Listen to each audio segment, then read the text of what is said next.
All right, shalom, shalom. Slocky if you can't really see me, but the message is through the words, not what you can see. All right, because I'm not doing anything that you really need to see just reading out the Bible. But Salaki if you can't really see me. All right, but shalom, shalom. First and foremost, call on La Ahaynawa Yahweh Bashim Shai Bashim Harakakwadash. I want to give double honors to the apostles of Great Millstone who will teach you on the hearty shalom to the elect. All right, it's your brother Karatas. I'm back with another lesson through the spirit and power of Yahweh Shimei Shai. And the lesson of the title of the lesson is the Lord, Yahweh Shimei Shai, but more directly, Yahweh Shai is not coming to bring peace, okay? All right?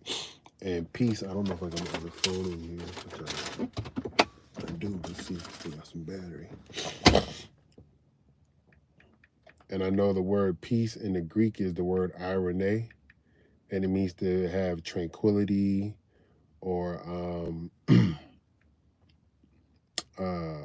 no problems or no hostility between two parties. Well, the Lord is not bringing that. Okay, I'm just gonna look up other definitions for the word peace.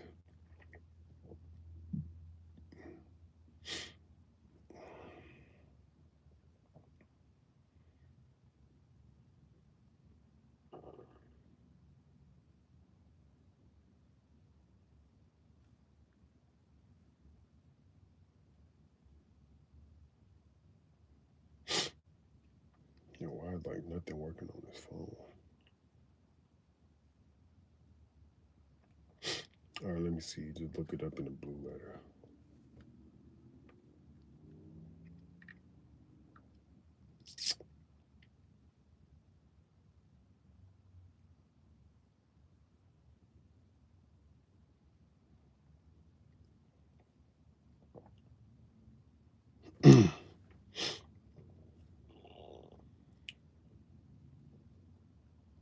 All right, Salakia. Just waiting for this to load up.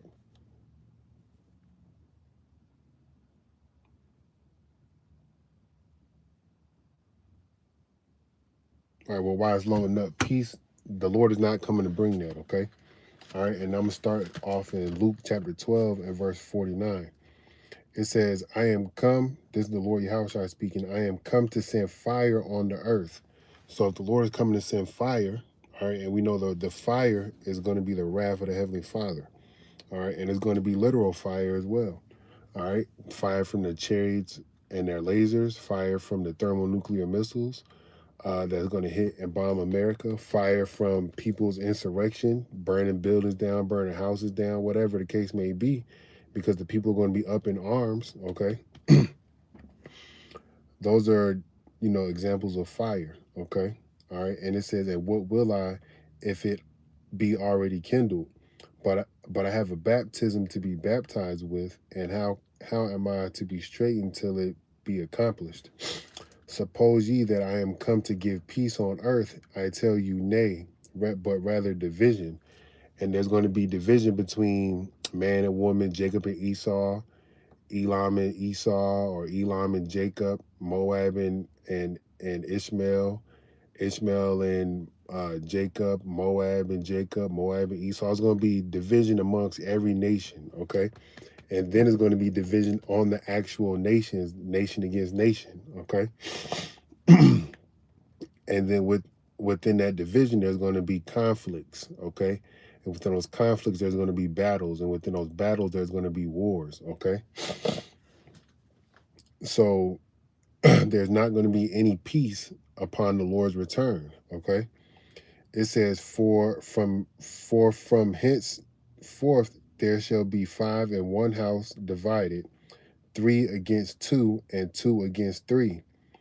The father shall be divided against the son. All right. See, it's talking about division within the house. I was talking about division outside of the house in the communities, in the states, in the cities, in the countries, all right, in the world. But continuing on, it says the son against the father, the mother against the daughter, and the daughter against the mother-in-law against her daughter-in-law, and the daughter-in-law against her mother-in-law.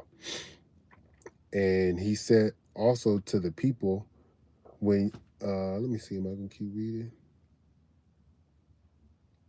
Yeah, so basically this is just talking about, no, I'm not gonna keep reading, but this is talking about how it's gonna be division and no peace. Okay. The Lord Yahweh Shema Shai, okay, is not coming to bring peace when he returns. Okay. Let me get Revelation 19.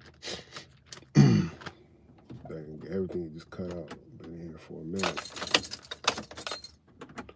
All right, let me get Revelation 19. We can't forget that the Lord Yahweh is a man of war, so his son Yahweh Shai is going to be a man of war. All right.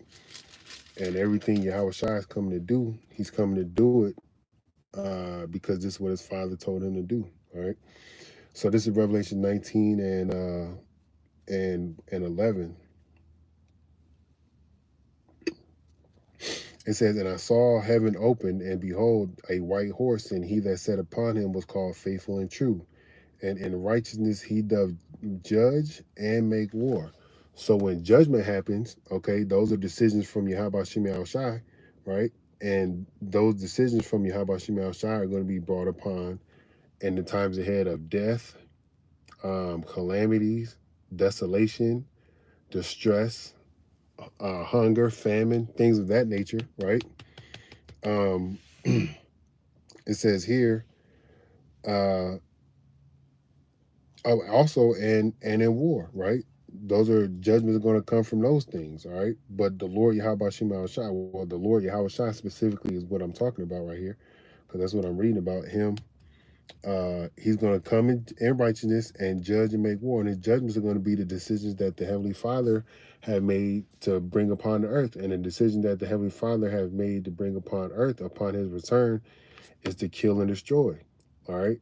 Is to wipe out this kingdom and everything and everybody in it that's wicked, okay, and set up his kingdom, all right? So in battles before one kingdom was taken down, the king that overtook the land or the country that they defeated didn't come in the mindset of peace. He didn't come in the mindset of let's go talk it out. He came in the mindset of, okay, it's war, I'm coming to take. I'm coming to kill, I'm coming to spoil, pilferage, whatever the case may be. The Lord Yahweh Shai is coming in the same instance. He's coming in the same mindset, but it's going to be even more terrifying. Excuse me. Because he's judging and he's making the war. All right. So he already knows how it's going to play out. We already know how it's going to play out. Okay. Verse 12, it says, "His eyes were as a flame of fire, and on his head were many crowns. And he had a name written that no man knew but he himself." And we know the name of the Lord. All right. His name is Yahweh, and the son's name is Yahweh Shai. There's nothing more to it. There's not any other names, all right, that people are pushing out here. It's nothing like that, all right. But nonetheless, it says on his verse 12 again. It says on his head he on his head he wear many crowns. Well, that symbolizes him taking out all the kings of the earth and setting up the kingdom that's coming. Okay, it says here, "And he was clothed with a vesture dipped in blood, and his name is called the Word of Yahweh."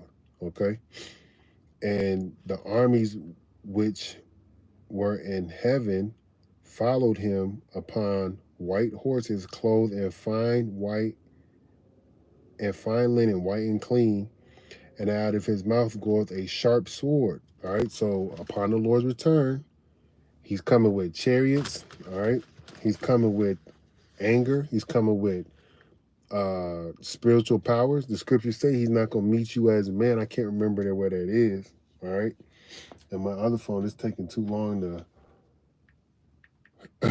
look up something. Probably got to update this phone. But nonetheless, um, the Lord, when he came down here as a man, he came down here humble. Yahweh Shai is coming with wrath and fury. That's why his blood is going to, not his blood, but blood is going to be stained all over his raiment from stumping and murdering people, man, killing people. All right, from laying this place America desolate. All right, it's going to be wasted. All right, upon the Lord's return. It says here, "And out of his mouth goeth a sharp sword, that with it he should smite the nations, and he shall rule them with a rod of iron, and he treadeth the winepress of the fierceness and wrath of almighty power. All right, so he's coming with the wrath of the Lord. That doesn't sound like there's going to be peace upon the Lord's return. It says here, and he had on his vesture and on his thigh a name written, King of Kings and Lord of Lords. And I saw an angel standing in the sun, and he cried with a loud voice, saying to all the fowls that fly in the midst of heaven, come and gather yourselves together upon the supper of the great power. Right? And that's going to be all these dead bodies laying around, all right, from the murdering, well, from the slaying, let me say that, from the slaughter that the Lord's going to put out here on this place, okay? In verse 18, it says that ye may eat the flesh of kings and the flesh of captains and the flesh of mighty men and the flesh of horses and the flesh of them that sat on them and the flesh of all men, both free, of all men, both free and bond, both small and great. All right. And that's what's going to happen. That's not peace. That's war. That's anger. That's fierceness. Um, let's see. Let me go to Matthew. All right. And I can't remember where it is for the controversy of Zion, but the Lord, he's gonna make everything right, man. All right. This is Matthew chapter 10 and verse 34. It says, "Think not that I am come to send peace on earth. I come not to send peace, but a sword." All right, and a sword is a killing instrument. So the Lord is not coming with peace. And Lucas said fire, and Matthew said a sword. Either or are killing instruments. Okay? It says, "For I am come to set a man at variance against his father, and the daughter against her mother, and the daughter-in-law against her mother-in-law. And a man's foes shall be they of his own household." All right, look at the household of America. Who's going to be the foes of that? The people that's within America, okay? They're going to turn against the government because the government's probably going to do some wild, crazy shit here in a couple of years, all right? Prices of food is going up. People are losing jobs because businesses are closing, okay? That's going to change people, all right? People are going to be rising up against America and all these factions that they have out here, okay? Those factions, all right, are going to cause people, uh, those people within those factions, they're going to, those people within those factions, they're going to come together and start standing up and fighting against the government, all right? But also, just looking at it in a smaller sense, people in your own household, they're going to be against you if you believe in this truth or speak this truth, or if they come to get somebody that claims to be a Hebrew Israelite, your family might turn you in. Okay, that's nothing peace about that, because if you get turned in, you probably gonna get hauled off to a concentration camp, may possibly get put to death, things of that nature. There's nothing peaceful about that. Okay, it says here, he that loveth father or mother more than me is not worthy of me, and he that loveth son or daughter more than me is not worthy of me. So we can't love nothing in this world more than the Lord Yahweh Shema Shai. Okay. But I just saw something earlier, and it said things that, we tend to forget or we don't know until it's too late, that everything is temporary. And we living in a temporary world, man. We are literally living in a temporary world. Your relationship's temporary. The money you keep in your pocket from your hard work and labor is temporary. The houses that the materials that you get are temporary.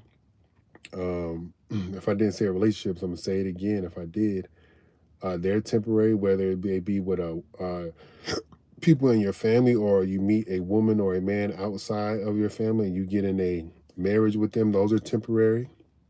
All right, everything here is temporary. Okay, so my whole point is in this lesson is that the Lord is not coming to bring peace. All right, he's coming to bring a sword. He's coming to bring fire. Okay, all right. Um, yeah, that's about it. Yeah, that's about it.